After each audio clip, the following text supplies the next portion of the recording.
Hi everyone, I'm back with a new video today. In this episode, I'm going to show you the ways to disable people from adding you on Snapchat groups. So if you have been constantly bothered by people adding you on different groups, in order to disable this feature, what you have to do is you just have to go ahead and log in into your Snapchat account.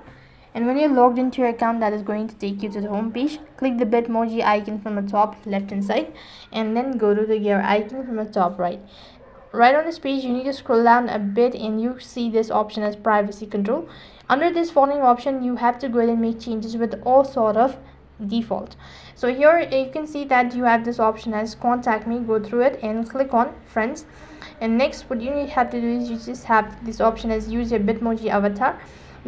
For that as well, you just click on the only me options, and likewise you just explore all of these options and make sure to enable all of these as private. And when you've done that, then you have successfully disabled people from adding you on Snapchat group. That is all for this video. I hope the video was helpful. Make sure to like, share and subscribe to our channel.